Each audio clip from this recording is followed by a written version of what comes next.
Hola, hola, ¿qué tal, estimada audiencia? Bienvenidos a este tu canal, Metanoia, cambiando tu mente para gloria de Jesucristo. En esta noche tendremos un tema sumamente interesante por demás, como se escribió el Apocalipsis en épocas del emperador Domiciano, y estamos hablando en el año 90 después de Cristo, según la tesis tradicionalista que se ha sostenido.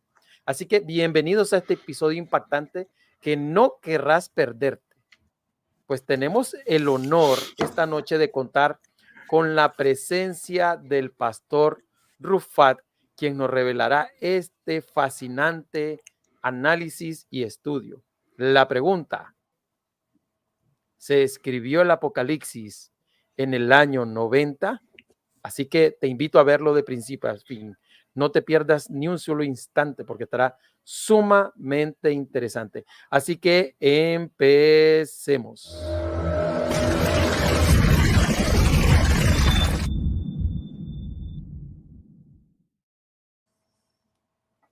Tengo aquí ante a ustedes al pastor Rufat.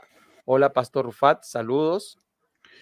Saludos, hermanos, agradecidos aquí de la oportunidad que tenemos de poder compartir la palabra de Dios, y saludo a los hermanos que nos puedan estar sintonizando en este momento o que posteriormente puedan estar viendo el video o escuchando el audio. Así es. Déjenme decirles que el pastor Gilberto Miguel Rufat nació en San Juan, Puerto Rico. Fue ordenado al ministerio en el año 1996.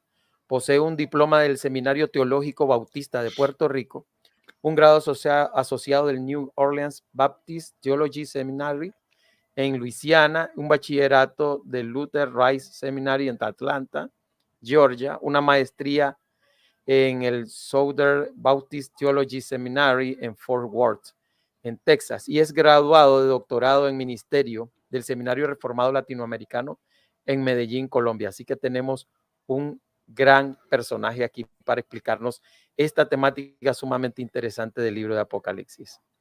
Un gusto enorme, pastor.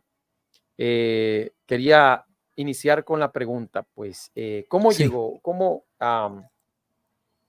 Digamos que la línea en la cual usted estaba era dispensacionalista, ¿no? Es correcto. ¿Y cómo llegó a la conclusión o cómo llegó usted al razonamiento de la línea de interpretación preterista? Bueno, ha sido un proceso largo. Como pastor, tuve primero que reconocer que en mi área débil, desconocimiento, era el área de la escatología. Como todos nosotros, pues todos los cristianos de alguna forma o manera tenemos una mente hecha, o nos hacemos de un pensamiento de qué es lo que va a suceder.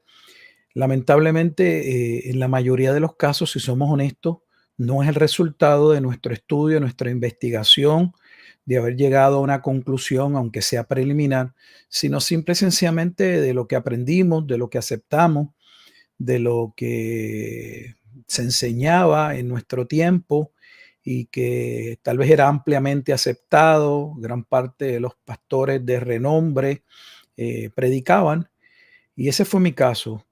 Nazco en el sistema premilenial dispensacional con mi Biblia de Scofield, y eso fue lo que yo acepté.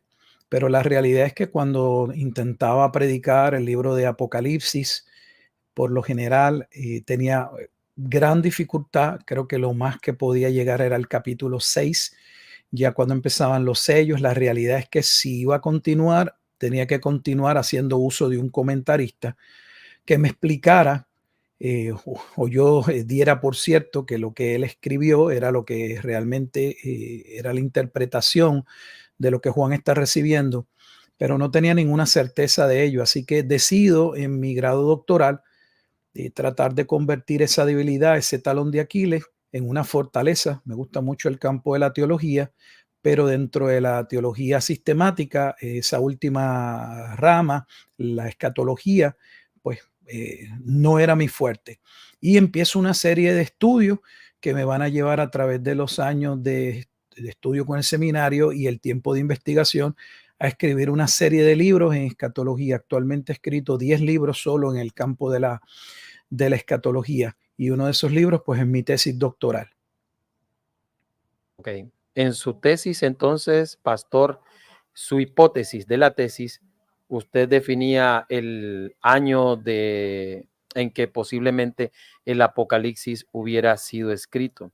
Mire, la mayoría de cristianos mantenemos por tradición, quizás por Ireneo de Lyon, si no me equivoco, ¿verdad? De que fija el Apocalipsis en el año 90, que San Juan estuvo en épocas del emperador Domiciano y que en el año 90 posiblemente haya sido la escritura del Apocalipsis. ¿Es esto posible? Pues mira, como mi tesis tenía que ver con poder llegar a una conclusión o presentar de manera concreta quién era la gran ramera que sería enjuiciada en Apocalipsis 17. Mi tesis es que esa gran ramera era el pueblo de Jerusalén, o sea, eran los propios judíos, que no era nada nuevo. Ya en el pasado el pueblo de Israel había sido juzgado por sus adulterios. Por mencionar solamente algunos libros, vemos el adulterio de Israel, por ejemplo, en Isaías, y en el capítulo 1 ya inicia hablando de que se había convertido en ramera. Lo mismo tenemos en el libro del profeta Ezequiel, eh, donde el pueblo, una vez más, es llamado como una prostituta, y el caso de Oseas, por mencionar solo 3 profetas. Así que ya ese juicio había sucedido. En el caso de Ezequiel, narra ese juicio contra Jerusalén que lleva a la destrucción del primer templo, ese templo que va a ser destruido bajo el imperio babilónico. Ahora bien, para yo poder sostener, y aquí viene la relación con la datación o la fecha del libro de Apocalipsis, a modo de yo poder sostener que el pueblo que ha de ser juzgado por violación del pacto es el pueblo de Judá, necesito entonces poder probar o sostener que sea plausible al menos que el libro de Apocalipsis fuese escrito antes del año 70. Tradicionalmente hay 2 fechas, una fecha temprana, la fecha que lo coloca Apocalipsis en el año 60 y tanto, y lo que se llama la fecha tardía, que entonces ya lo coloca dentro del periodo de los 90, casi siempre en el año 95 aproximadamente. Y como bien dijiste, esa fecha tardía fue para mí sumamente interesante ver que se sostenía de lo que es la evidencia externa, no interna. Cuando hablamos de evidencia interna, estamos hablando de la evidencia que se desprende del propio libro. O sea, aquellos aspectos que se narran en el libro de personas, eventos, sucesos, que nos ayudan a ubicar el contexto, el momento, el tiempo en que se está escribiendo. Sin embargo, en el libro de Apocalipsis, la fecha tardía estaba sostenida por una evidencia externa, por un padre de la iglesia, Ireneo de León, al que pues no me parece que a priori inmediatamente fuera bueno comenzar con una evidencia externa, además de que Ireneo de León comete una serie de errores históricos con relación a la persona de Jesucristo que muchas veces no se presentan. Por ejemplo, se equivoca en cuanto a la fecha o de nacimiento de Jesucristo, se equivoca en términos del tiempo, la duración del ministerio de Jesucristo. Tradicionalmente se sostiene que el ministerio de Jesús duró de 3 años a 3 años y medio. Sin embargo, por ejemplo, Ireneo dice que duró 20 años, y se equivoca en la edad en que Jesús murió. Pues dice que Jesús murió cerca de los 50 años, cuando tradicionalmente se entiende que muere alrededor del año 30 al 33, por decir una fecha aproximada. Así que una persona que comete tantos errores en cosas que son para la iglesia, no hay controversia en ella, no me parecía un buen historiador, pero para algunos sí, simple y sencillamente porque Ireneo va a ser un discípulo de Policarpo, y Policarpo es un presbítero que va a colocar Juan el apóstol. Así que si Juan el apóstol escribió el Apocalipsis y uno de sus discípulos va a ser Policarpo, y Policarpo a su vez es el que le sigue o está unido a Ireneo, entonces se coloca en una fecha temprana en el siglo segundo, y eso pues le hace pensar a algunas personas que la información de él debe ser fidedigna porque, bueno, pues pasó de Juan a Policarpo y de Policarpo a Ireneo. Más el libro del que se desprende de Ireneo, pues es un libro también fechado en el segundo siglo. Y esa es la razón principal, entre otras, pero esa es la razón más importante para fechar el libro de Apocalipsis en una fecha tardía dentro del periodo del emperador Domiciano. Si eso se sostiene o no, pues bueno, eso es parte de lo que yo presento en mi libro y sostengo, creo que con evidencia sumamente contundente, que no existe ni tan siquiera la evidencia abrumadora, ni tan siquiera fuerte para sostener una fecha del libro Apocalipsis en el año 90, ni externa ni interna. Del libro no se desprende, del libro de Apocalipsis, y aún fuera del libro tampoco. Sí, pastor. Y con relación a eso, la mayoría de intérpretes depende mucho, mi pregunta es eso, depende mucho de la fecha tardía para poder colocar los cumplimientos del Apocalipsis en tiempo futuro.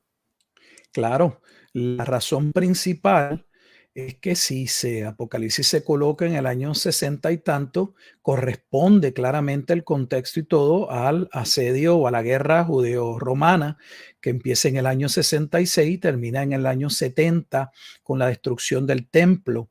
Posteriormente hay una rebelión que llega hasta la batalla de Masada en el 73 y una serie de eventos que van a escalar posteriormente hasta el siglo segundo. Pero esa fecha del 66 al 70 corresponde muy bien todos los acontecimientos con lo que narra el libro de Apocalipsis. No solamente ellos, sino que tenemos un historiador temprano de ese momento, de esa guerra, que es un historiador, que es un sacerdote, que es Flavio Josefo, que va a luchar en la guerra y va a escribir cuando tenía cerca de 38 años aproximadamente, un libro que es muy importante en este periodo, que a veces no se estudia, no se habla, que se llama Las Guerras de los Judíos. En las Guerras de los Judíos, Flavio Josefo, un judío nuevamente, va a narrar lo sucedido. Y él mismo va a decir que el juicio que se había llevado a cabo el Imperio Romano, o el juicio que sucede de parte de Dios utilizando al Imperio Romano, debo decir, como instrumento de castigo contra Judá, era el cumplimiento de la abominación de desolación. Y eso es sumamente importante porque esa es la profecía de base también para el futurismo. Dejar la profecía de Daniel capítulo 9, versículos 24 al 27, estableciendo que solo se cumplieron 69 semanas y que hay una semana que ha quedado en el aire y es la semana que se va a cumplir cercano a la segunda venida de Jesucristo. O sea, esos llamados 7 años de gran tribulación. El problema con ello es que tenemos no solamente a Flavio Josefo testificando, no queriendo validar el cristianismo, pues no es cristiano, pero también tenemos el primer historiador de la iglesia, fuera de Lucas en el libro de los Hechos, me refiero a Eusebio de Cesarea, que escribe historia eclesiástica, pero una obra muy importante que pocos conocen es la Demonstratio Evangelica, la demostración del evangelio o la prueba del evangelio. Eso es una obra del siglo IV, donde una vez más es una obra de discipulado para los creyentes y ahí se establece un preterismo parcial donde la abominación de desolación tuvo cumplimiento con la destrucción del templo en el año 70 a manos de los romanos. No solo eso, sino que posteriormente el trabajo más grande de investigación histórica lo hace un historiador que se llama Philip Schaff. Él comienza creyendo que el libro Apocalipsis se había escrito en el año 90 y tanto, pero termina cambiando su posición. Casi nunca uno lo va a ver en un libro, aseverando que posteriormente, mientras él continúa sus trabajos de traducción de las obras patrísticas, especialmente después del periodo posniceno, se convence de que estaba equivocado y dice que el libro de Apocalipsis no podía ser fechado más allá del tiempo del emperador Nerón. De hecho, creía que había sucedido bajo el emperador Nerón, y ese es el trabajo más grande de historia del cristianismo. Luego tenemos trabajos que no son de cristianos, como las obras de Edward Gibbon, que escribe historia del declive y de la caída del Imperio Romano en 3 tomos, es una obra exhaustiva. Tampoco presenta ninguna persecución bajo el emperador Domiciano, así como el historiador Will Durant, que escribió 11 tomos sobre la historia de la civilización, y tiene uno entre César y Cristo, y tampoco se desprende de su trabajo histórico de ninguna gran persecución a la escala de Apocalipsis bajo el tiempo de Domiciano. Finalmente digo, o debo decir, que el historiador que normalmente se usa en nuestro seminario, sea en inglés o en español, es Justo González. Y Justo González tiene que reconocer en estos momentos, especialmente lo pueden constatar en su libro, es un libro pequeño de menos de 200 páginas, Cómo leer el Apocalipsis. En su introducción, él tiene que reconocer que los últimos trabajos de investigación que se han realizado muestran que no hubo tal gran persecución como se creía. Así que para aquellos que creen que la evidencia era abrumadora y que por esa razón nuestros comentaristas o los comentarios bíblicos, las Biblias de estudio, cuando usted va al libro de Apocalipsis, colocan la fecha del año 90 al 95, pues sepa que simple y sencillamente, y voy a decirlo con respeto, porque tenemos muchas estaciones repetidoras. O sea, personas que lo que se dedican es a leer y a repetir. Y ese es el problema cuando solo leemos algo y le damos validez sin corroboración, sin saber si lo que se ha dicho puede ser sostenido, y lo lanzamos. Y claro, entiendo, porque a mí me pasó que muchas veces lo hacemos de esa manera porque pensamos que por tanto tiempo ese trabajo, ese libro no ha sido cuestionado, pues debe ser de esa manera. Pero para mi sorpresa, y termino en este momento dado esta pregunta, yo me encontré que, que era tan poca la evidencia, que ni lo podía creer. Abrumadoramente, la evidencia es para una fecha temprana del libro de Apocalipsis, lo que corresponde con el propio libro de Apocalipsis cuando inicia en Apocalipsis 1:1 y Apocalipsis 1:3. Las cosas que deben suceder pronto, Apocalipsis 1:1, porque el tiempo está cerca, Apocalipsis 1:3. No sé cómo algo podía ser pronto o cerca y lleva más de 2000 años sin acontecer. Muy cierto, o sea, las declaraciones del Apocalipsis es esa, que el cumplimiento es próximo, pronto, y creo que el término griego nos da la posibilidad de que eso es inminente, está a las puertas, ¿no? Pero generalmente lo relacionan con la venida de Cristo, y que el pronto puede tomarse como que si para Dios un día es como 1000 años, ese pronto puede ser de acuerdo a la eternidad de Dios, según tengo entendido. Pero ¿qué opina usted con relación a eso, pastor? Pues mira, la datación del libro, hay varias maneras de llegar a una conclusión de que el libro debía, lo que iba a suceder debía acontecer en el primer siglo. Y la razón es que el juicio que Juan está presentando que iba a ocurrir es llamado la venida del Hijo del Hombre en las nubes. Esa venida del Hijo del Hombre en las nubes es el mismo juicio que Jesús en Mateo capítulo 24 y Mateo 25 afirma que iba a suceder, y que él mismo establece en Mateo 24:30 que iba a suceder en esa generación. Entonces, no solo ello, sino que tenemos dos afirmaciones claras y contundentes de Jesús diciéndole a sus discípulos que iba a ocurrir dentro de sus días. Yo no veo cómo ese juicio pudiera acontecer dentro de la vida de alguno de esos apóstoles y que fuese 2000 años después. Me refiero a Mateo capítulo 10, versículo 23. Jesús les va a decir que algunos de ellos verían la venida del Hijo del Hombre. Él los envía a predicar el evangelio en la extensión de Judea, que corresponde al territorio demarcado para los judíos dentro del imperio, y les dice: ustedes no acabarán de recorrer todas las ciudades predicando que el reino de los cielos se ha acercado cuando vean venir la venida del Hijo del Hombre en las nubes.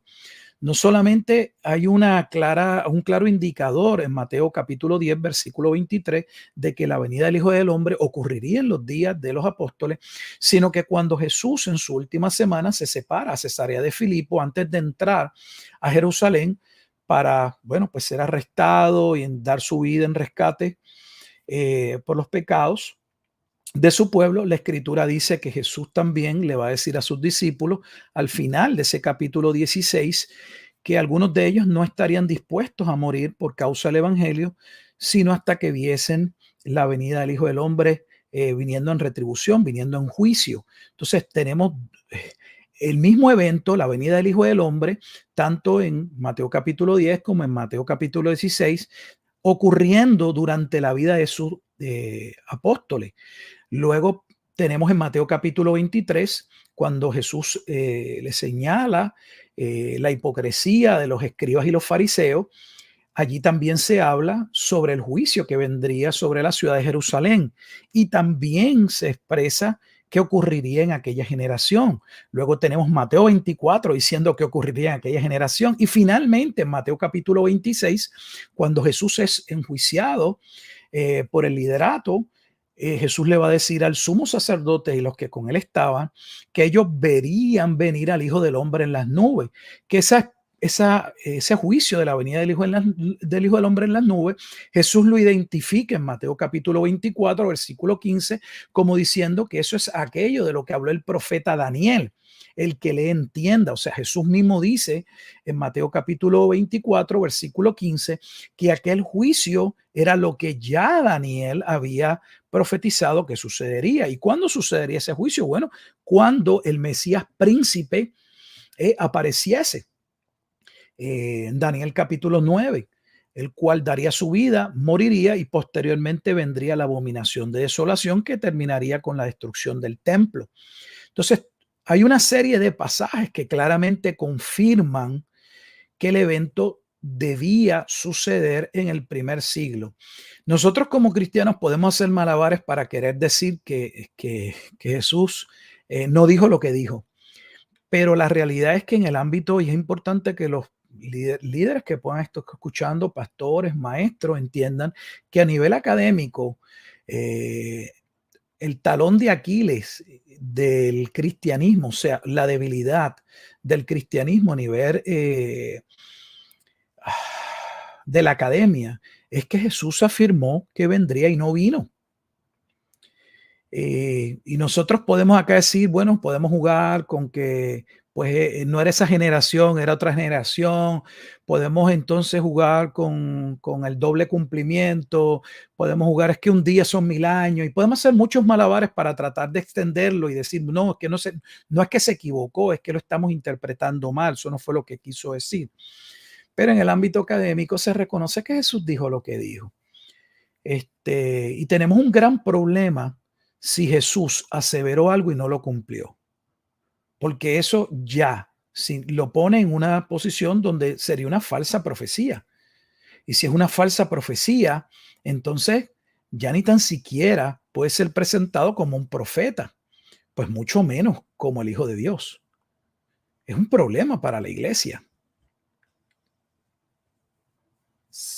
Cierto, pastor, pero con relación a eso, y usted sabe, esto va a traer serios problemas porque la gente va a venir a decir que estamos diciendo que no creeríamos en la segunda venida de Jesucristo, porque si, bueno, ya sabe lo que va a ocurrir. Sí. Creo que usted es preterista parcial, ¿no? Igual que yo. Eso es correcto. Tal vez debemos definir qué es el preterismo, porque a veces el preterismo es entendido como si fuera una posición con relación al milenio, como si fuese una nueva escuela milenial. El preterismo viene de una palabra del pretérito que lo único que significa es el pasado, o sea, la escuela preterista lo único que pretende establecer es que hay una serie de profecías que se cumplieron, que son parte del pasado.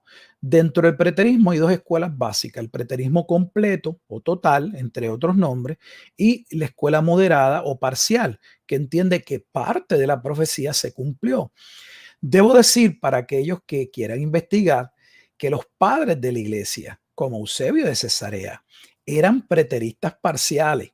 Y digo esto porque hay personas que, de nuevo, y lo digo con respeto, que empiezan entonces a elaborar y a decir, no, es que estos fueron dos jesuitas. Esos son los disparates que uno escucha.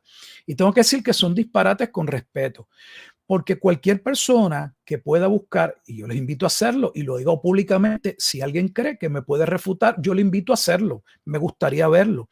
Busquen el libro de la prueba del Evangelio de Eusebio de Cesarea. Está en inglés y está en español, y van a poder ver la gran cantidad de profecías que la escuela futurista coloca, valga la redundancia, hacia el futuro, y que en ese tratado, que era un tratado de era un tratado de discipulado a los cristianos para afirmarnos en la fe, esas profecías se vieron como cumplidas durante el ministerio de Jesús, como lo es la profecía de las 70 semanas de Daniel, como lo es la profecía de Zacarías capítulo 14, y así sucesivamente, profecías que pues, estas escuelas futuristas entienden que son todavía eventos que no han ocurrido, aun cuando eran premilenialistas en algunos de los casos históricos, que el premilenialismo histórico y el premilenialismo dispensacional no son lo mismo por muchas razones. Para empezar, no hay tal cosa como una división entre la iglesia e Israel. Esa división no existe. No hay, por ejemplo, dos caminos o dos maneras de ser salvo, una a través del pacto abrámico para Israel y la iglesia a través, ¿verdad?, de la fe y la gracia en Jesucristo. Tal cosa no existe, aun cuando algunos de ellos proponían todavía un reino futuro, creían que las partes de esas profecías, como lo es la profecía de las 70 semanas de Daniel, se había cumplido, y claramente lo colocan de esa manera y lo aseveran con gran fuerza, porque era parte de poder demostrar que Jesús claramente era el Mesías y que había cumplido con aquello que los profetas habían aseverado. Así que lo que escuchamos normalmente es que son dos padres jesuitas, que uno inventa el preterismo completo, porque no es el parcial, y que el otro inventa o pone las bases para el premilenialismo dispensacional, o sea, ese futurismo. Y bueno, el preterismo completo no lo vamos a ver en las patrísticas, solo el parcial. El completo es algo nuevo. De hecho, yo tengo un libro, si a alguien interesa, sobre el preterismo completo, refutando el preterismo completo. No creemos que todas las profecías se cumplieron. Creemos que la segunda venida de Jesucristo todavía es un evento futuro. Lo que pasa es que nosotros distinguimos dos juicios en el libro de Apocalipsis que lo distingue, por ejemplo, la escuela premilenial dispensacional. Si ustedes conocen, que de hecho estoy seguro que la mayoría debe ser dispensacional, tal vez que nos estén escuchando, en ese esquema del dispensacionalismo premilenial hay dos juicios. Hay un juicio que corresponde o que cae dentro de los 7 años de la gran tribulación, antes de la segunda venida de Jesucristo, y hay otro juicio, o sucede otro juicio al final del milenio. O sea, Armagedón sucede en la gran tribulación y Gog y Magog sucede luego del milenio. O sea, que en ese mismo esquema premilenial dispensacional, esos dos juicios están separados.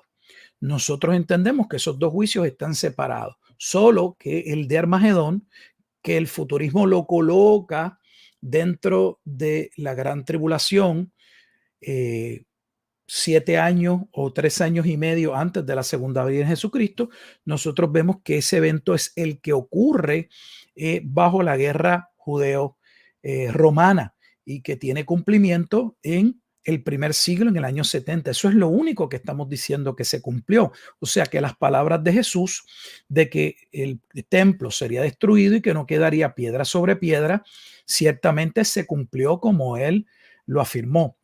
De hecho, hay otro libro que no tengo en Amazon, porque Amazon, pues bueno, me limitó poder la publicación del mismo, pero lo tengo en Lulu, que es otra compañía de publicación. Es el libro de Los judíos y las mentiras. Eso es una obra de Martín Lutero también desconocida. En esta obra de Martín Lutero escribe aproximadamente este libro en el siglo XVI a mediados, estamos hablando del 1543, y en esa obra, en el capítulo 8, Lutero establece con toda claridad asevera, afirma que la profecía de las 70 semanas, que es la profecía de base del futurismo, se había cumplido y que el consenso en su tiempo era que se había cumplido, o sea, que no había discusión teológica con relación a esa profecía. O sea, entonces tenemos que preguntarnos cómo es que en el siglo XVI el reformador Martín Lutero diga que no hay lucha, que el consenso es que esa profecía de las 70 semanas se cumplió y nosotros posteriormente ahora tengamos una mayoría que cree que no se cumplió. ¿Ve? Entonces algo ocurrió y claramente pues sí ocurrieron unos eventos que llevaron a la escuela esta premilenial dispensacional, porque si buscan en la historia de la iglesia, eso no existe.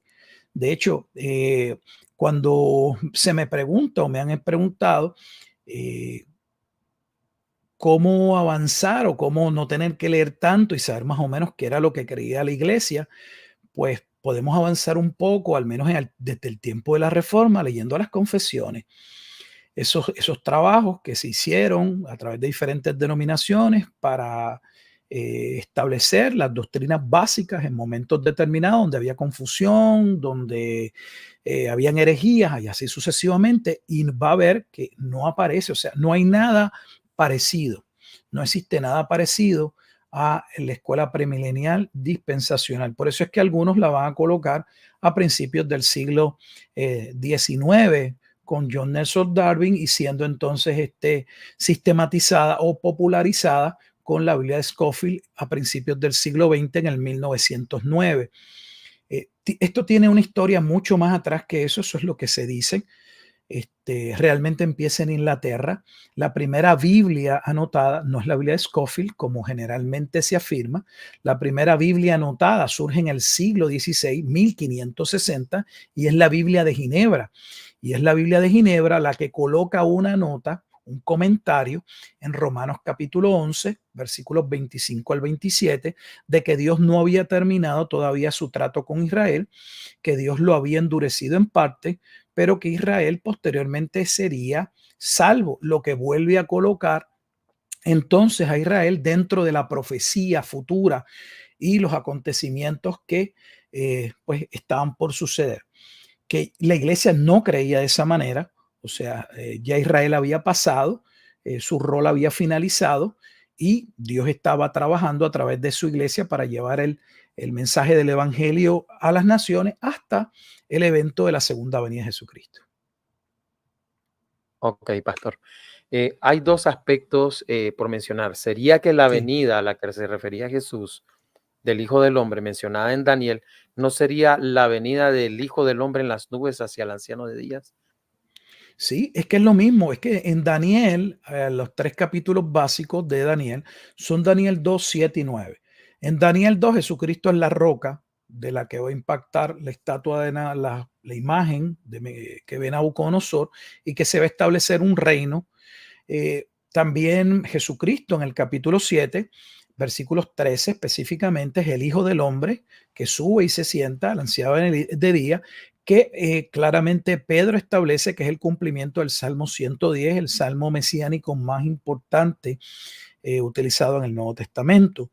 Y posteriormente tenemos entonces a Cristo en Daniel capítulo 9 como el Mesías príncipe, o sea, Jesucristo es la roca en el capítulo 2, es el Hijo del Hombre en el capítulo 7 y es el Mesías príncipe en el capítulo 9. Solo que esos capítulos 7 y 9 van de la mano porque el capítulo 7 ve acontecer el juicio de la venida del Hijo del Hombre en los días del Cuarto Imperio. Ese Cuarto Imperio que es descrito como bestia, que es por eso es que se habla de las bestias en el libro de Apocalipsis, la gente se asusta y cree que es una figura grotesca y representan imperio. El Cuarto Imperio era el Imperio Romano, que de hecho es el mismo imperio que se menciona en Daniel capítulo 7, es el mismo imperio, las mismas características que presenta Apocalipsis capítulo 13, cuando se habla de la segunda bestia. Es el imperio romano y la cabeza de ese imperio que sería uno de los emperadores, uno de los cuernos. Así que sí, del libro de Daniel proviene la imagen del Hijo del Hombre que Ese término corresponde a Daniel capítulo 7, como Jesús lo menciona en Mateo capítulo 24, versículo 15, porque él está hablando de la venida del Hijo del Hombre y él mismo le dice a sus discípulos, para que no tengan confusión, no les estoy hablando de un evento nuevo, les estoy hablando de aquella profecía de la que habló Daniel. El que le entienda, o sea, Jesús no está poniendo el contexto. Si la escritura pone el contexto, entonces no podemos buscar en otro libro, tenemos que buscar dentro del libro de Daniel. Correcto. Entonces, digamos que el asunto del reino es un evento celestial, pero que lo vieron en cierto sentido. O sea, el detalle es, pastor, y esto es lo que yo quiero hacer referencia. Puede ser que se critique muchísimo, pero ¿cuál es la respuesta que pueden dar muchos con relación al texto que dice que no se va a terminar de recorrer todas las ciudades de Jerusalén hasta que vean venir al Hijo del Hombre en las nubes, ¿no? Entonces, si esta no es la respuesta satisfactoria, Jesús habrá hecho una falsa profecía. Eso sería muy, muy serio si no se da respuesta a eso. Y generalmente las iglesias tienden a soslayarlo, pero no le dan respuesta directa a esa problemática de ese texto. Porque en verdad, Bueno, o sea, sí, escucho. sí, en verdad, o sea, lo que yo digo es eso. ¿Qué respuesta se da si esa no es la conclusión correcta de lo que Bueno, Jesús quizás la está hablando? realidad es que el Nuevo Testamento claramente afirma que el Evangelio fue predicado y que fue predicado en la extensión de Judea cuando, cuando Jesús envía a sus apóstoles, que de hecho los escoge dentro del Evangelio de Mateo. Jesús va a escoger a sus discípulos en el capítulo 10, los que van a ser sus apóstoles, e inmediatamente los va a enviar a predicar el Evangelio. Sin embargo, los va a limitar a la extensión del imperio de Judea del imperio romano. O sea, esta extensión de Judea dentro del imperio romano. Y es en ese capítulo que mencioné que Jesús le dice que ellos no habrían terminado de predicar solamente dentro de la extensión de Judea, porque Jesús le dice, no vayan por camino de samaritano y mucho menos gentiles. O sea que lo que nosotros llamamos la gran comisión no empieza en Mateo capítulo 28. Realmente la comisión inicia en Mateo capítulo 10. Lo que pasa es que luego de Jesús morir y resucitar, ahora expande esa comisión. Y mientras les había dicho que no fueran a Samaria ni fueran a territorio gentil, ahora les va a decir no, salgan, lleven el evangelio también a Samaria y también fuera de Samaria. La escritura establece que el evangelio fue predicado. De hecho, Eusebio de Cesarea en su obra La prueba del evangelio recoge que el evangelio fue predicado en la extensión del imperio romano y así sucesivamente. O sea que en la escritura hay pasajes donde se aborda el tema de que el evangelio fue predicado en el primer siglo, no al mundo entero, porque para el evento que iba a ocurrir, el juicio que venía no era un evento global, era un evento contra Jerusalén, y donde primero debía ser predicado antes del juicio era la extensión del imperio, nuevamente dentro del imperio romano, a la extensión de Judea. Por eso es que Pablo dice en Romanos 1:16 que el evangelio debía llegar primero a los judíos primeramente, y luego entonces pues sería predicado al mundo. Y ese evangelio sí llegó a la extensión de los diferentes pueblos en el primer siglo. Así que Jesús no falló en lo que él aseveró. Sí, porque sería muy crítico decir que Jesús dijo una profecía que no se hubiera cumplido. Si el Señor dijo Claro, que ellos no terminarían de recorrer todas las ciudades hasta la venida del Hijo del Hombre, pero hay que saber, como dice el pastor Rufat, a qué venida se refiere. Y nosotros lo que sostenemos es que es la venida del Hijo del Hombre hacia el anciano de día en las nubes, que también es parte característica de Mateo capítulo 24. Ahora, claro. relacionarlo esto con la venida de Cristo al fin de los días de este planeta sería una total contradicción y no se aplicaría el hecho de que Jesús dijo que todo se cumpliría en esta generación. Lógicamente se refería a la generación de su tiempo contemporáneo. Claro, de hecho, uno de los pasajes que aclara bastante, no en nuestra versión, tal vez yo uso la Reina Valera, pero cuando estamos en el libro de Apocalipsis, especialmente Apocalipsis capítulo 1, para aquellos que luego, ¿verdad?, pues quieran hacer referencia, y se habla en Apocalipsis 1:7, es aquí que viene con las nubes, ese que viene con las nubes es el Hijo del Hombre, como se establece en el versículo 13. Se está describiendo aquel entre los candeleros y es el Hijo del Hombre, y el juicio que va a acontecer contra la viña, que la viña en diferentes pasajes en el Antiguo Testamento es Israel, como en Isaías capítulo 5, en Apocalipsis 14:14 se asevera, se establece que la viña sería juzgada por el Hijo del Hombre, o sea que el evento que estaba por ocurrir era la venida del Hijo del Hombre en las nubes. Pero Apocalipsis 1:7 es muy importante porque está unida a la profecía de Zacarías capítulo 12. Y esa profecía de Zacarías capítulo 12, versículos 10 en adelante, nos ayuda a entender que no era sobre el mundo, sino sobre las tribus de Israel. Dice, es aquí que viene con las nubes y todo ojo le verá, y los que le traspasaron y todos los linajes de la tierra harán lamentación por él, sí, amén. Y cuando leemos y pensamos, no, es que ahí dice los linajes, todos los linajes de la tierra.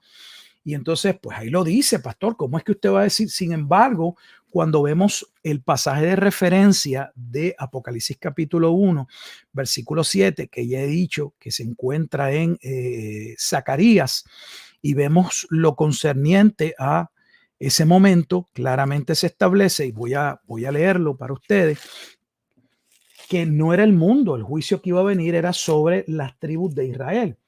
Dice, voy a leerlo, dice Zacarías capítulo 12, versículo 10, dice, y derramaré sobre la casa de David, derramaré sobre la casa de David, escuchen, no el mundo, ¿quién es la casa de David?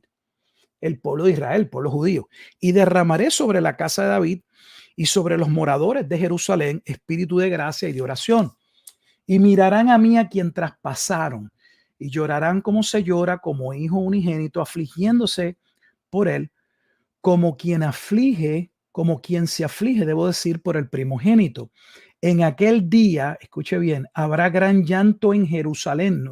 El llanto es en Jerusalén, como el llanto de Adadrimón en el valle de Megido. Y la tierra lamentará. Ahora va a decir, bueno, y lo dice la tierra, no, pero escuche bien, ahora dice, y lamentará la tierra cada linaje aparte, los descendientes de la casa de David por sí y sus mujeres por sí, los descendientes de la casa de Natán por sí y sus mujeres por sí, los descendientes de la casa de Leví por sí y sus mujeres por sí, los descendientes de Simei por sí y sus mujeres por sí. O sea que los linajes que vendrían a pasar por el juicio eran los linajes de Israel. Zacarías capítulo 12, versículo 10 al 14, claramente establece que no era un juicio global, que era un juicio contra la ciudad de Jerusalén, como se establece posteriormente en el capítulo 14. Y dicho sea de paso, nuevamente, Eusebio de Cesarea, en la prueba del Evangelio, establece que esto ocurrió bajo el asedio romano en el año 70. Así que tenemos evidencia histórica, esto no es nuevo, de que esto fue enseñado a los esto era parte del testimonio y de la validación del cristianismo frente a los escépticos, frente a los judíos, y lamentablemente hoy no es creído. Y así es. Mire, pastor, tengo una pregunta aquí. Por Sí. ejemplo, dice Gustavo Rivera, ¿qué falta de cumplir en Mateo 24? Muy buena pregunta. Sí, es muy buena pregunta. Pasa que Mateo 24, el juicio que se centra no es la segunda venida de Jesucristo. Tradicionalmente se utiliza Mateo 24 para hablar de la segunda venida de Jesucristo. Y todo va a depender de la manera en que nos acercamos al texto, porque están aquellos que inmediatamente van a decir que se debe de dividir Mateo capítulo 24 en no menos de 3 partes o 2 partes, donde una parte corresponde al juicio de Jerusalén en el año 70 y otros ven entonces que hay otra porción de Mateo 24 que corresponde a la segunda venida de Jesucristo.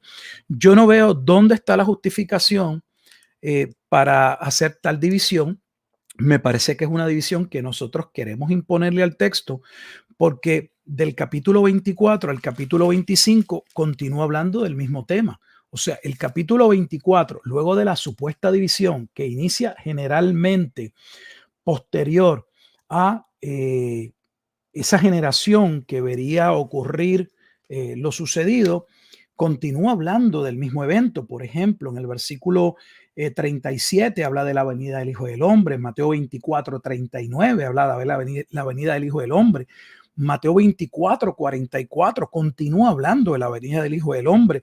Pasamos al capítulo 25 y en la parábola 10 vírgenes, el versículo 13 dice, velad pues porque no sabéis el día ni la hora en que ha de venir el Hijo del Hombre, o sea, en el que el Hijo del Hombre ha de venir. Sigue hablando del mismo evento, a no ser que alguien pueda sostener que son muchas venidas del Hijo del Hombre, que el texto no lo afirma. Si es la misma venida del Hijo del Hombre, no hay ninguna justificación, o el evento es futuro o es pasado. Pero querer dividirlo, a mí me parece totalmente algo que hacemos para forzar el texto a nuestra interpretación y que tenga cabida eh, o sea, ajustando el texto a nuestra suposición o teoría. O sea que en mi punto es Mateo capítulo 24 no trata de la segunda venida de Jesucristo, sino de aquel juicio que fue profetizado en el Antiguo Testamento que debía suceder cuando el Mesías viniese. Yo creo que gran parte de nuestro problema es que hay un desconocimiento brutal del Antiguo Testamento. ¿Por qué digo esto? Porque tradicionalmente nuestras iglesias reciben el insumo de que la venida del Mesías traería salvación. Pues eso es cierto, pero es una verdad media. La venida del Mesías en el Antiguo Testamento no solamente vaticinaba la salvación de un remanente, sino el juicio que vendría por violación del pacto y por la dureza del corazón del pueblo de Israel. Entonces hemos querido separar y desligar el ministerio de Jesús del juicio. Cuando estamos leyendo el Nuevo Testamento, por nuestra falta de comprensión del tema de la escatología, pensamos que la escatología es Mateo 24. No, desde que inicia Mateo está hablando de la escatología, porque tan pronto leemos Mateo capítulo 1, versículo 1, se está afirmando que Jesucristo, la genealogía de Jesucristo, hijo de David. ¿Quién es el hijo de David? Bueno, el cumplimiento del Mesías príncipe. El cumplimiento es 2 Samuel capítulo 7. Y luego dice también de la simiente de Abraham. Oh, la simiente de Abraham. Estamos yendo a Génesis capítulo 12, versículos 3 y 7. Aquel sobre el cual la escritura establece que serían benditas muchas familias de la tierra, que dicho sea de paso, el Nuevo Testamento en Gálatas capítulo 3 interpreta que allí estaban los gentiles, como lo hace Romanos capítulo 4, lo que el dispensacionalismo niega, porque dice que los gentiles nunca estuvieron en el pacto abrámico. Pero el Nuevo Testamento, que interpreta el Antiguo Testamento, dice claramente que estaban. Que esa es la razón por la cual, por ejemplo, Abraham recibe la salvación sin ser circuncidado, para que fuese padre tanto de circuncisos como de incircuncisos. ¿Por qué? Porque los verdaderos hijos de Abraham serían los hijos de la fe, no de sangre. No eran hijos conforme a la carne de Abraham. Eso es lo que Pablo presenta en Romanos capítulo 9. Así que tenemos muchos problemas porque la llegada de Juan el Bautista, que es un evento sumamente importante, es el cumplimiento de Isaías 43. Es el cumplimiento de Malaquías capítulo 3, versículo 1 y de Malaquías capítulo 4. ¿Y qué presenta Malaquías capítulo 3 y especialmente Malaquías capítulo 4? El día ardiente de la ira de Jehová. ¿Por qué Juan el Bautista comienza no solo aseverando, arrepentidos y convertidos porque el reino de los cielos se ha acercado, pero a la vez, cuidado, el hacha ya está puesta y todo árbol que no dé buen fruto será cortado y echado al fuego? De hecho, Juan el Bautista pasa más tiempo hablando del juicio que vendría sobre los que no creerían que de la salvación que vendría por causa del Mesías. Pero como nosotros no conocemos el Antiguo Testamento, porque ese mismo sistema premilenial dispensacional nos alejó del Antiguo Testamento. ¿Por qué? Porque nos dijo, no hay que estudiar el Antiguo Testamento. Esos son profecías para Israel. Nosotros somos nuevo testamentarios. Nosotros solo debemos estudiar el Nuevo Testamento porque eso es lo que corresponde a la iglesia. El Antiguo Testamento podemos estudiarlo en términos de la moral, de la ética, de no cometer los mismos errores que el pueblo de Israel, pero las profecías que allí se establecen para la casa de Israel. Y si nosotros no somos parte de ese pueblo, entonces no debemos ocuparnos o preocuparnos por esas profecías. Lo que es falso, porque toda la base teológica del Nuevo Testamento descansa en el cumplimiento de lo que fue dicho en el Antiguo Testamento. Entonces significa que si no entendemos el Antiguo Testamento, si esa no es la base de la interpretación del Nuevo, vamos a errar. Porque ese vacío no se va a quedar vacío. Ese vacío va a ser llenado con nuestras teorías, suposiciones, lo que a mí me dijeron, lo que dice la denominación, lo que dice el librito de mi autor favorito y así sucesivamente. Pero no que la iglesia reformada o la iglesia evangélica nace colocando la escritura como la autoridad. No es eso lo que separa a los reformadores de la iglesia católica apostólica romana. El hecho de que la autoridad no reside en el magisterio, en el papa, sino en la escritura, que la escritura debe interpretar la escritura. Entonces, Mateo 24 lo que establece es ese juicio que estaba ligado a la llegada del Mesías y un juicio que claramente era contra Israel. Por ejemplo, para darles algunos pasajes y podérselo probar, porque con la boca es fácil. ¿Dónde está? Cuando vemos los pasajes paralelos a Mateo capítulo 24, por ejemplo, en el Evangelio de Lucas, es Lucas 21. Lucas claramente habla que el juicio que iba a ocurrir no era un juicio global. De hecho, lo que se narra tanto en Mateo 24, por ejemplo, ya como que mencionó Lucas, si el juicio era el fin del mundo, le pregunto, ¿qué razón tendría? Lo he dicho otras veces, que una mujer, ¿qué cambiaría si una mujer estaba embarazada o no?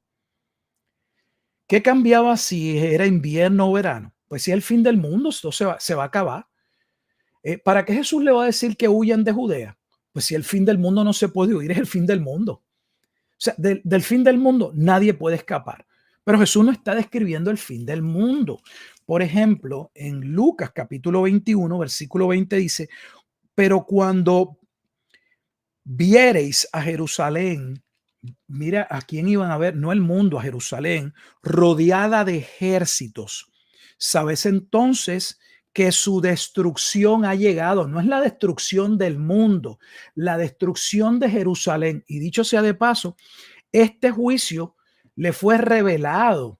El génesis de este juicio es el cántico profético de Moisés en Deuteronomio capítulo 31 y 32, especialmente el 32. Cuando Moisés finalmente Dios le declara que no va a entrar a la tierra prometida, le pide que busque a Josué y se presente frente al tabernáculo y que él va a hablar con ellos. Y es allí donde Dios le va a decir, y Josué lo va a escuchar, que el pueblo de Israel se apartaría totalmente de Dios.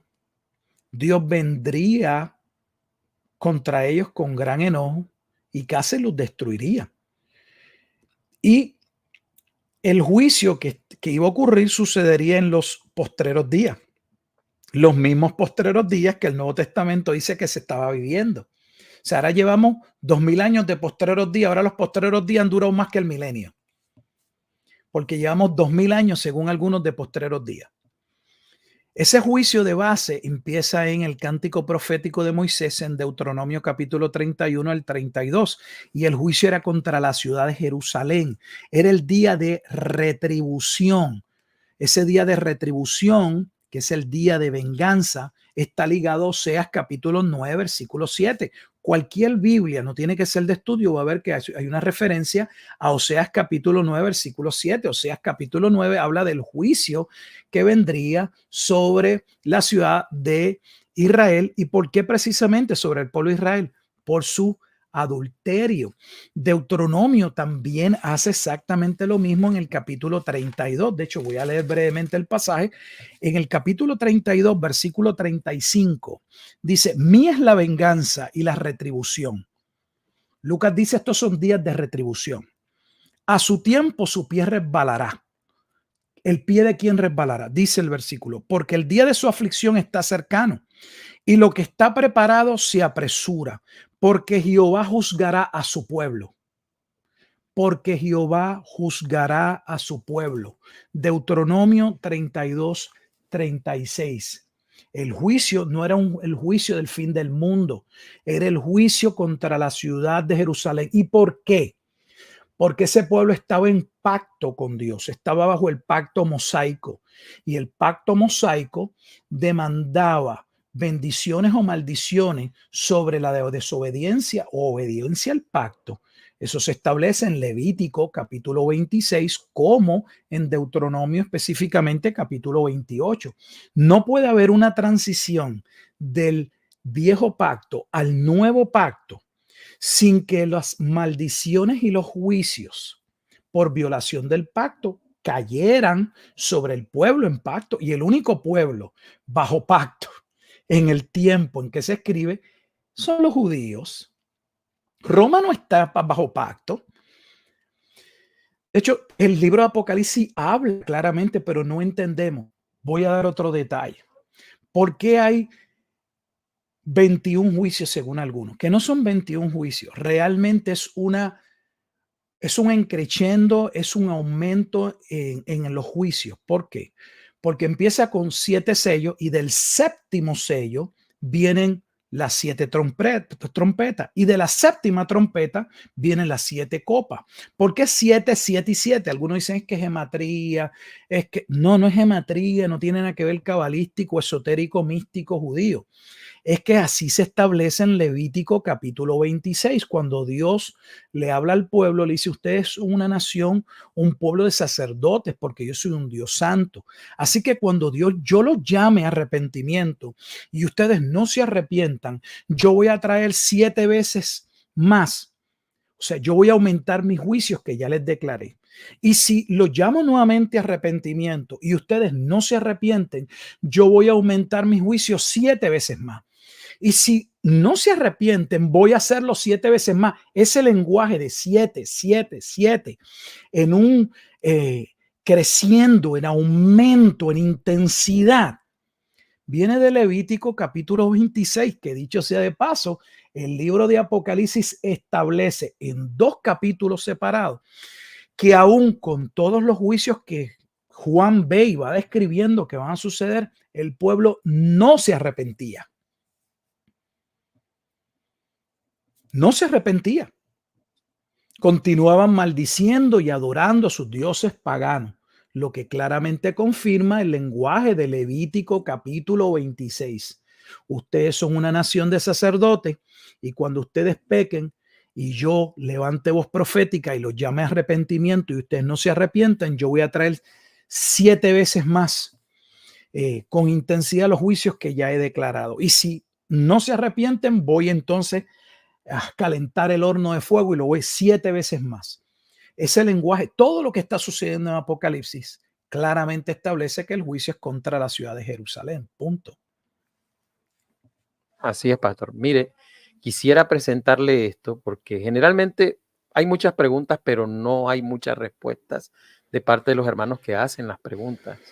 Porque observe bien esta parte. Esta parte es la culminación en Lucas 21:32 de lo dicho por nuestro Señor con relación a Jerusalén.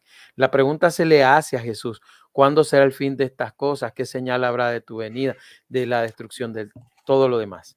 Y Jesús lo dice, pero al cierre, ya después que habla de la venida del Hijo del Hombre, él dice: de cierto os digo que no pasará esta generación hasta que todo esto, que era todo esto, todo lo que se había referido, incluyendo la venida de él, acontezca. Entonces, ¿a qué generación se refería? Lógicamente a la generación que estaba, porque él dice, esta la está determinando y no nos podemos hacer los locos ante esto. Y una generación alrededor, generalmente tiene 30 o 40 años según las Sagradas Escrituras. Lógicamente esto cierra en el año 70. ¿Cómo justificarlo? Es imposible porque el Señor tenía que venir justo en esa generación, pero estamos diciendo la venida del Hijo hacia el Padre. en las nubes a recibir su reino, como dice la parábola, que vino el dueño de un lugar y dijo a su siervo, voy lejos a recibir un reino y cuando vuelva.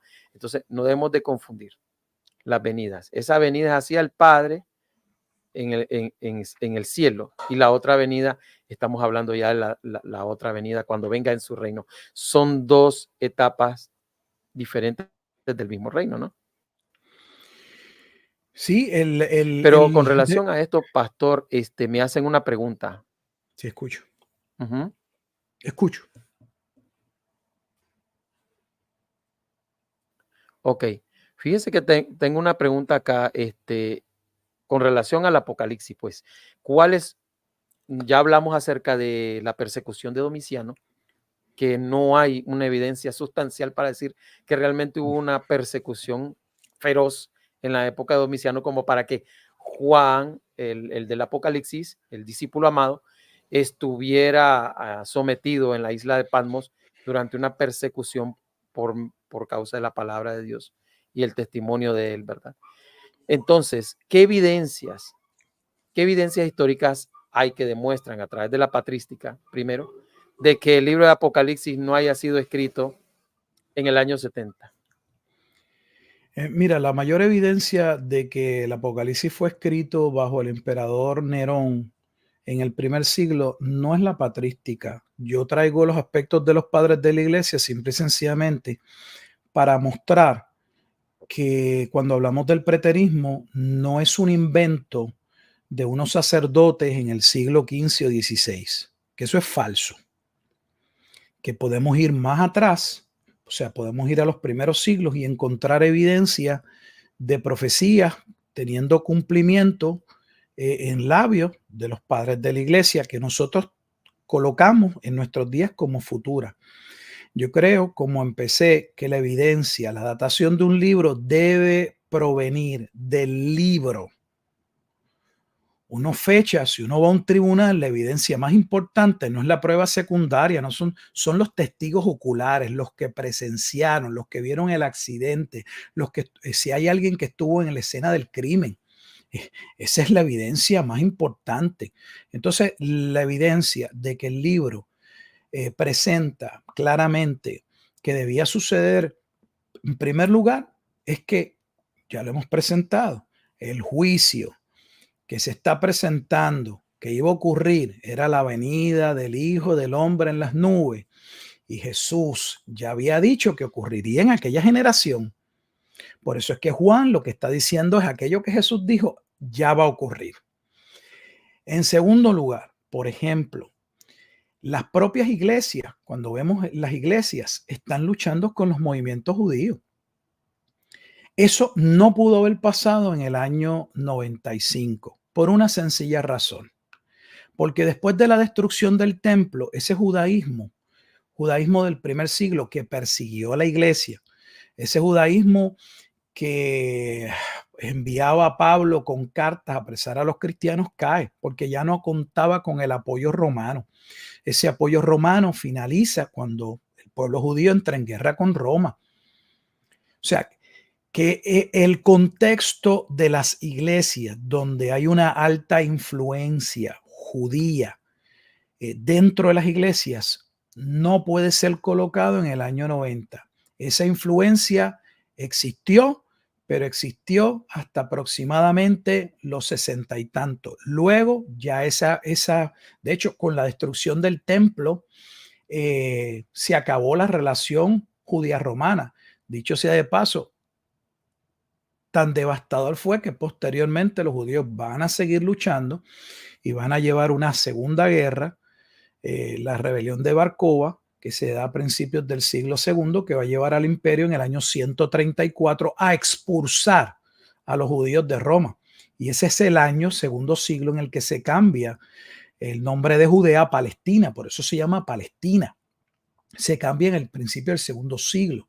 Así que la propia evidencia, por mencionar algo del propio contexto en el que se encuentran las iglesias, donde su lucha es contra la sinagoga de Satanás, esa sinagoga de Satanás no es el imperio romano.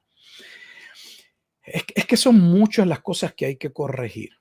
El Imperio Romano realmente no persigue a la iglesia. Lo que sucede es que en el año 64 hay un incendio, el gran incendio de Roma, y se dice que Nerón culpó a los cristianos, y esa persecución de la que nosotros hemos escuchado hablar no fue una persecución sobre la base de la fe de los cristianos.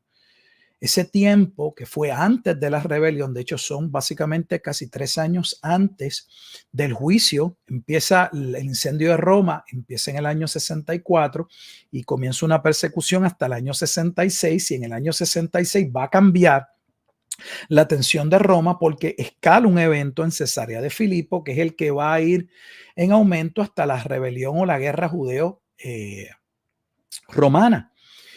El imperio no persigue, el imperio romano no le importaba a quién uno servía, después que los pueblos pagaran tributo y no se sublevaran, se mantuvieran en paz, no había ningún problema. O sea que ni aún el imperio en el primer siglo persigue a los cristianos por ser cristianos, donde la Biblia dice, donde tenemos evidencia que los cristianos fueron perseguidos por ser cristianos, es en la Biblia y fueron los judíos. Cuando Jesús manda a sus discípulos en Mateo capítulo 10 a predicar el evangelio, ¿quiénes les dijo a sus discípulos que los iban a perseguir? Por eso les digo, hermano, y lo digo con mucho respeto, el desconocimiento de la Biblia es brutal. O sea, vivimos 2000 años después de la historia de Jesucristo y uno lo que escucha son cosas que uno dice, bueno, ¿y dónde se sacan esto? Jesús mismo le dijo a sus discípulos, vayan a predicar en la extensión de Judea, y les advirtió que su propio pueblo los iba a perseguir. Él no le habló de Roma. ¿Dónde dice en Mateo capítulo 10 que los romanos iban a perseguir a los judíos? ¿A quién acusa Pablo en la carta a Tesalonicenses, por ejemplo? En la iglesia en Tesalónica, de que habían recibido una persecución como la persecución que había recibido el pueblo en Judea. ¿De parte de quién? Dice de los judíos. Se oponen a Cristo. Esa persecución se ve todo el tiempo en el libro de los Hechos. ¿Quiénes están detrás de la extensión del cristianismo en el libro de los Hechos? Roma, por amor a Dios. Eso raya en lo absurdo. Pablo acude a Roma para ser protegido de los judíos. Por eso es que Pablo muere en Roma. Porque quienes están persiguiendo a la iglesia, quienes querían poner fin a la vida de Pablo, eran los judíos. Y Pablo toma la decisión de apelar a César, porque entendió que estaba más protegido bajo el imperio romano que bajo los judíos. Yo lo digo con todo respeto, hermanos, tenemos que leer la Biblia, porque es que la mayoría de los cristianos hoy lo que se dedican a leer libritos, a ver videos, si leyéramos más nuestra Biblia, yo les garantizo que tendríamos menos problemas, porque tal vez no lo vamos a entender todo de principio, pero la lectura sobre la lectura sobre la lectura va aclarando. Y la propia Biblia se encarga de que lo que no está claro, lo que no hay mucha luz en un libro, en otro libro está la luz que necesitamos para aquel pasaje que no entendíamos. Pero los cristianos no leen la Biblia. Es triste. Se dedican a Sí, seguir así es. personas. Yo no me dedico Así a es. seguir personas, ni a seguir una denominación.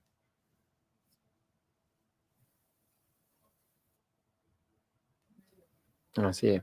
Mire, pastor, ¿qué opina sobre esto? Gustavo Rivera dice lo siguiente: los reformadores no interpretaban Daniel 7, ni Martín Lutero, ni Calvino, ni Wycliffe, ni Tyndale, y además la Confesión de Londres de 1689, ni la Confesión de Westminster. Es decir,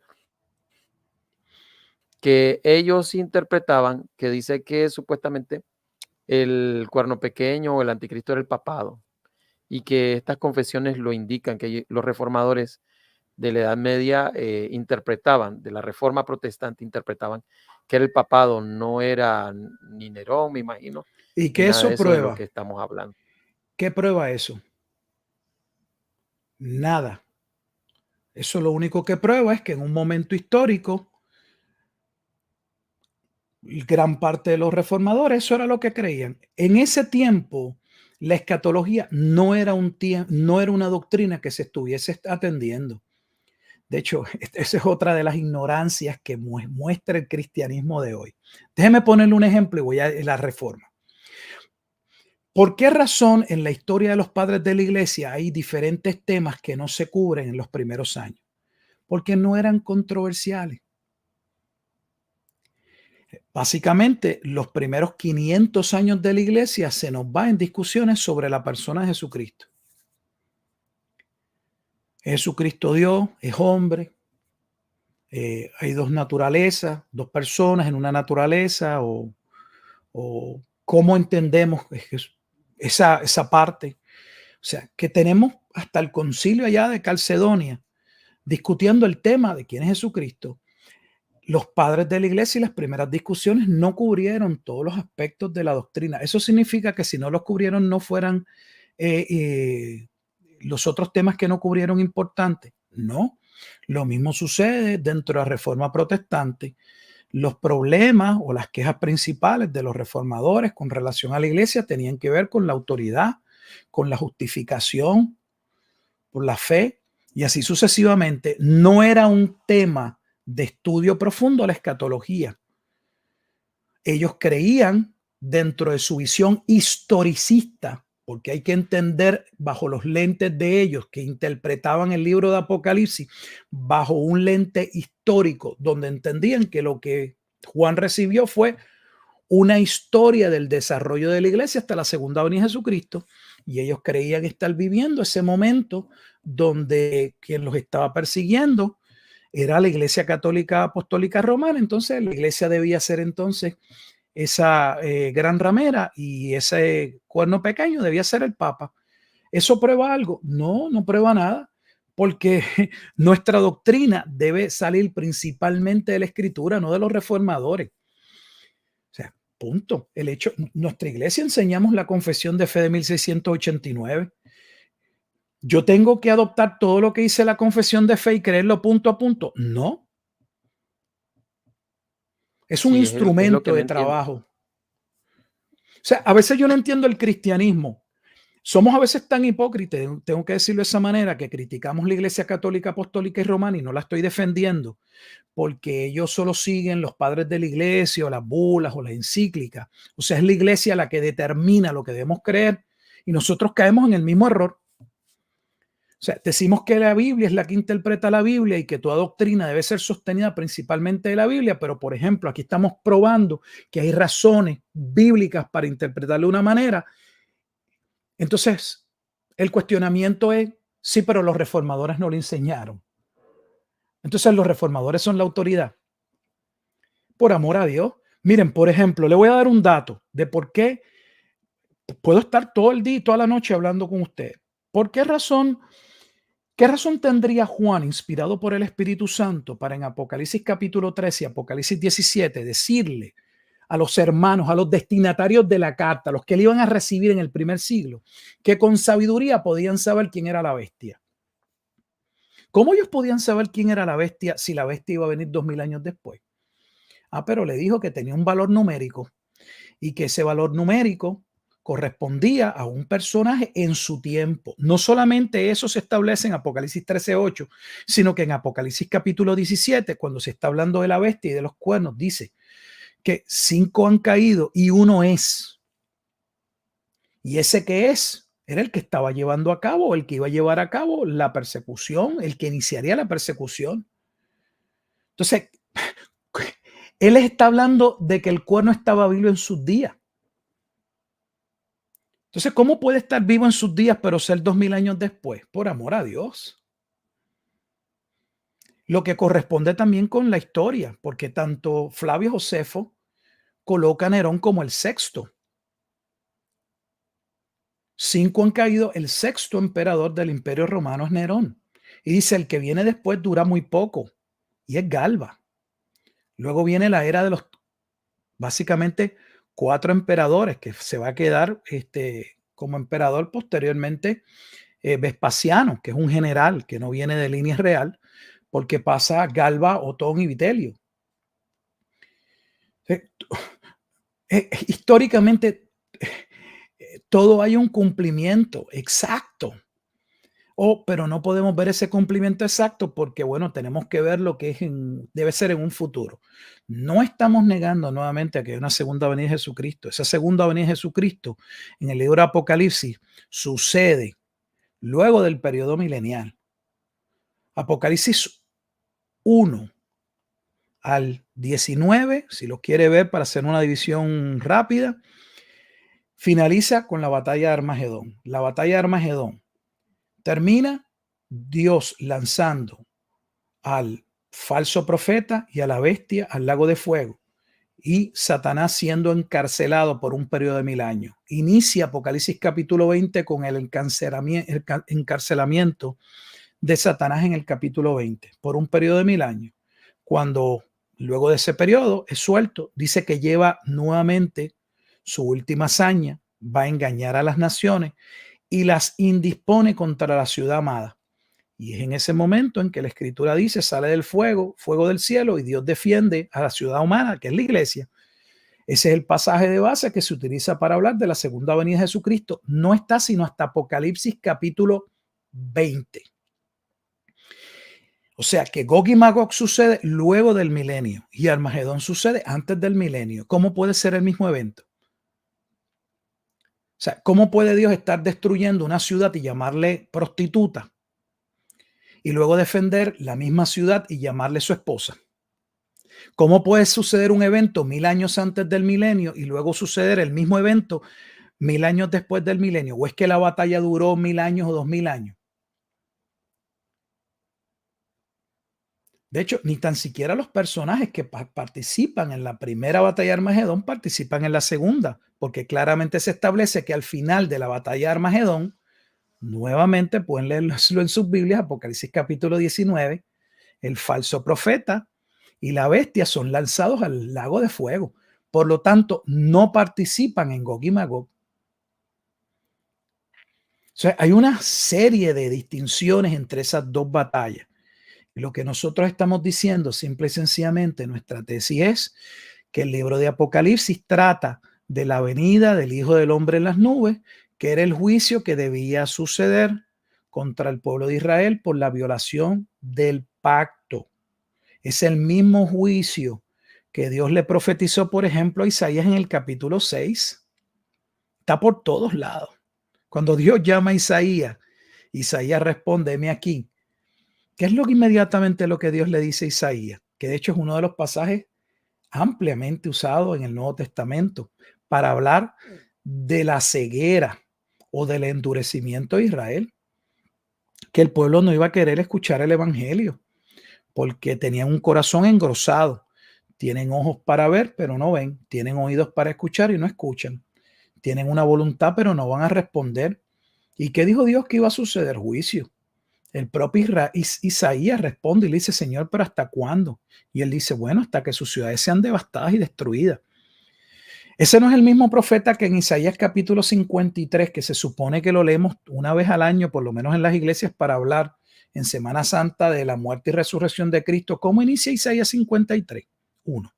¿Quién ha creído nuestro anuncio y sobre quién se ha manifestado el brazo de Jehová? En otras palabras, que se adelantaba, se profetizaba 700 años antes, si usamos el profeta Isaías, que el pueblo de Israel no creería. De hecho, voy a ir más allá. Toda la semana final de Jesús, él estuvo hablando del juicio. Se lo voy a probar brevemente. ¿Cómo inicia la última semana en el libro de Mateo? Inicia en el capítulo 21. ¿Con qué inicia el capítulo 21? Jesús entrando, ¿qué? Su entrada triunfal. ¿Qué hace Jesús en su entrada triunfal? Llorar sobre Jerusalén. ¿Por qué llora sobre Jerusalén? Porque va a ir la destrucción de Jerusalén. Oh, Jerusalén, Jerusalén, si conocieses al menos en este tu día lo que es para tu salvación. Él mira y ve la destrucción.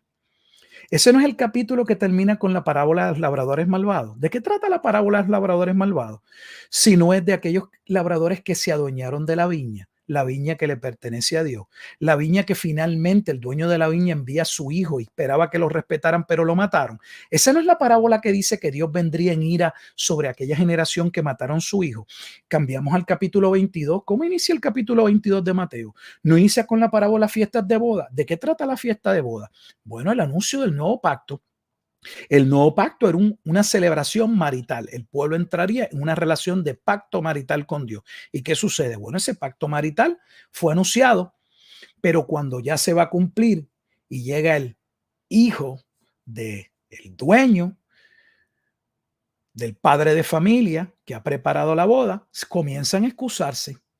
No atienden, no quieren venir. ¿Y qué hace el padre de familia? Manda a los ejércitos a destruir la ciudad. ¿Qué ciudad sería destruida? Jerusalén.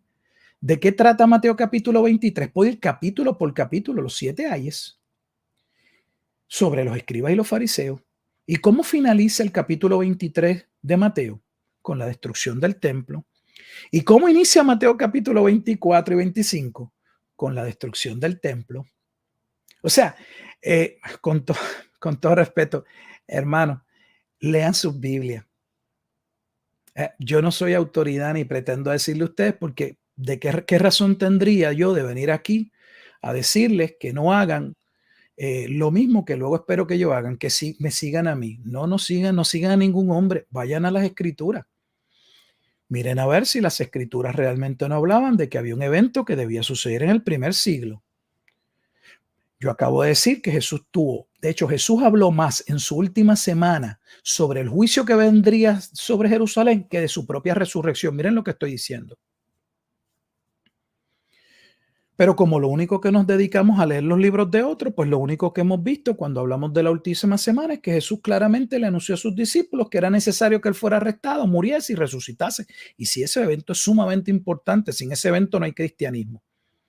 Pero eso no fue lo único que anunció. Hasta anuncia el juicio en su propio juicio. Porque el sumo sacerdote en el capítulo 26 se rasga los vestidos y ya dice, no necesitamos testigos para condenar lo que he dicho. Eran testigos falsos. Porque Jesús dice, a palabras del sumo sacerdote, cuando le pregunta, Dino, te conjuro delante de Dios que nos digas si tú eres el Hijo de Dios. ¿Y qué Jesús va a decir? Tú lo has dicho.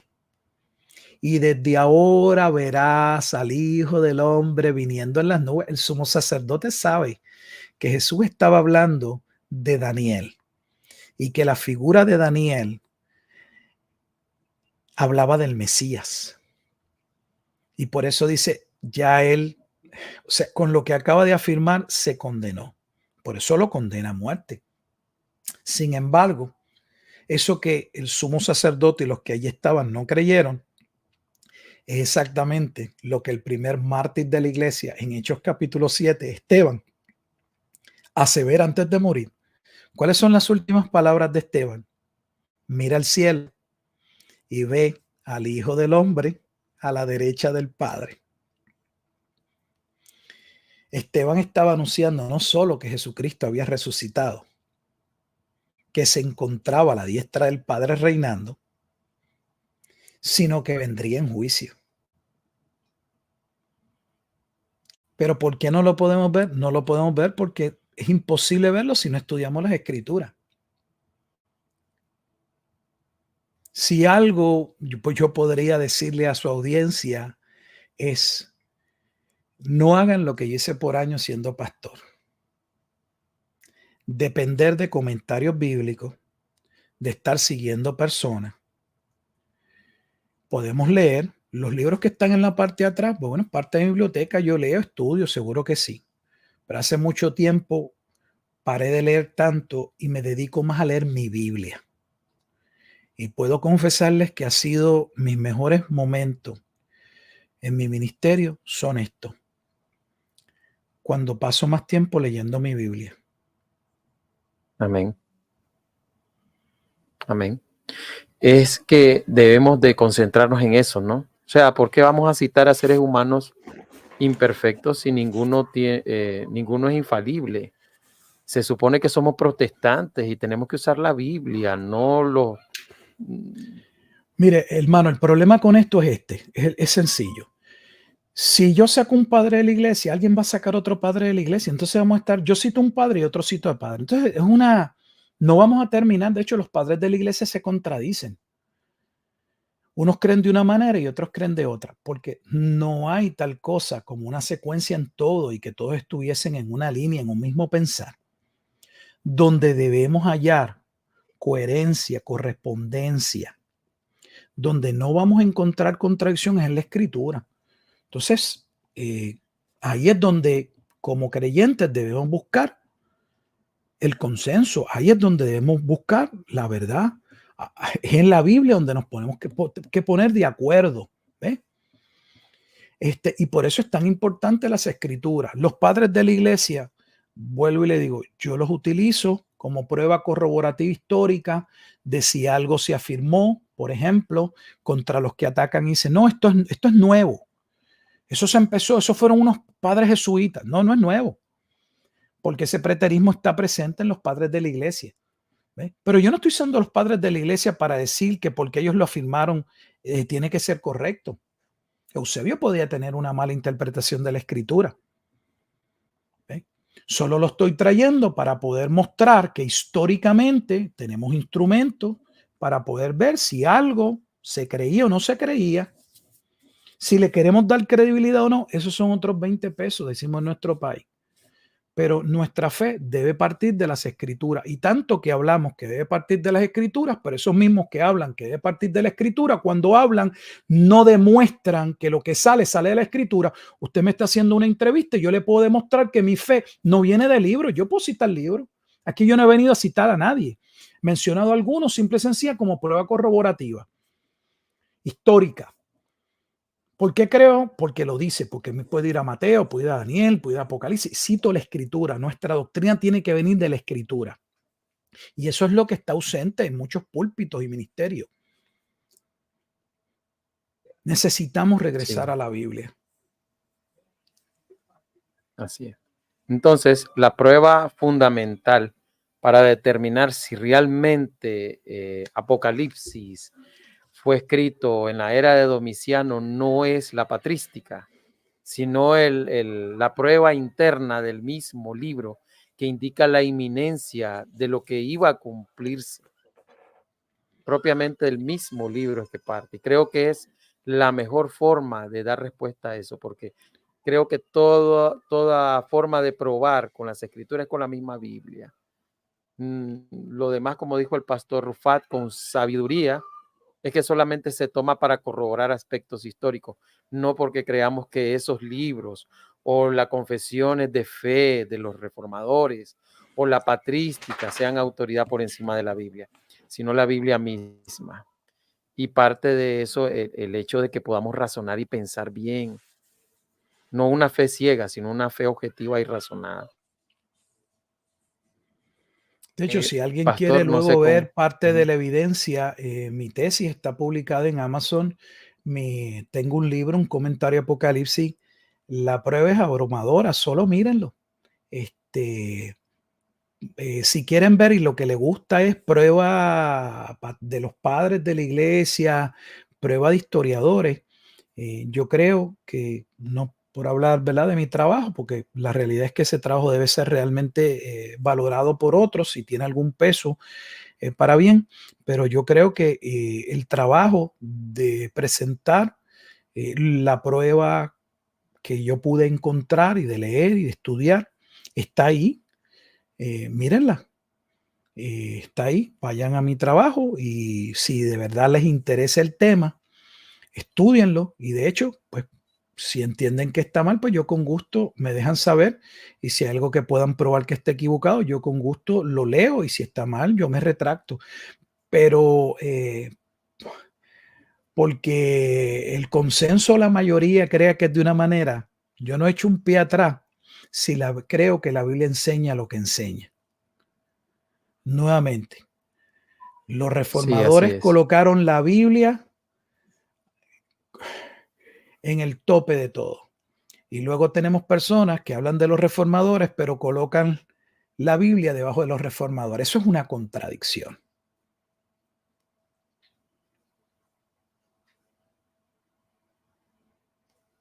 Bueno, pastor, para que puedan llegar a tener el material, el pastor va a dejar algunos enlaces donde, por ejemplo, va a dejarnos él tiene un canal de YouTube, él tiene aquí un canal de YouTube donde ustedes lo pueden encontrar.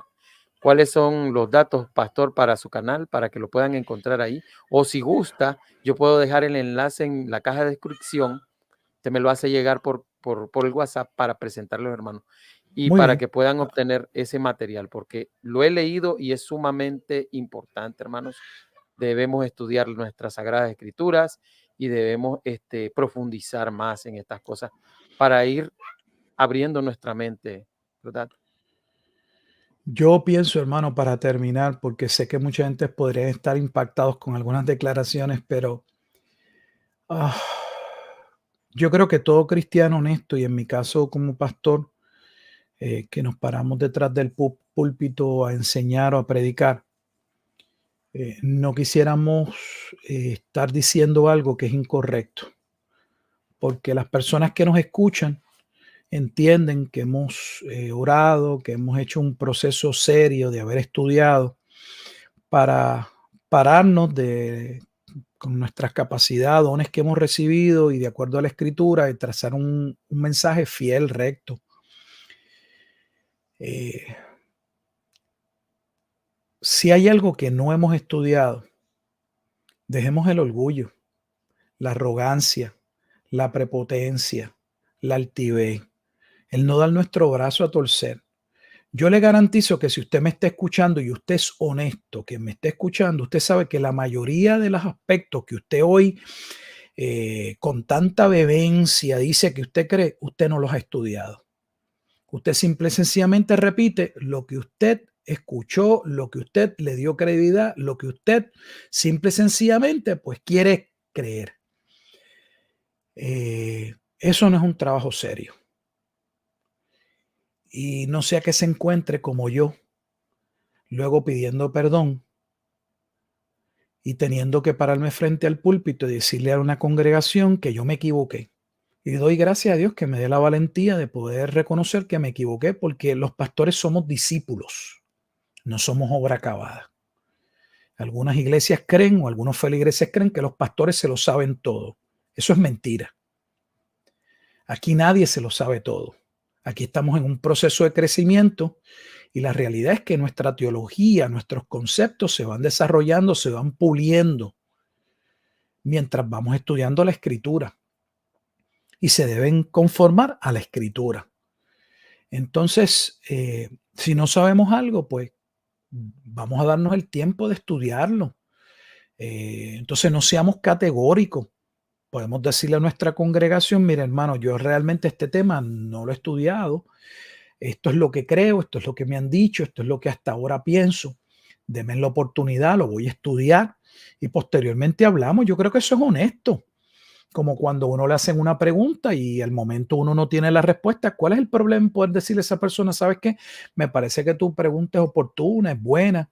Yo en este momento no tengo la respuesta. Tú me das la oportunidad de yo estudiarlo y luego hablamos. ¿Cuál es el problema con eso? ¿O es que tenemos que siempre dar una respuesta a lo loco, a lo primero que nos venga a la mente por, no sé, por dar la impresión de que somos unos sabios tontos?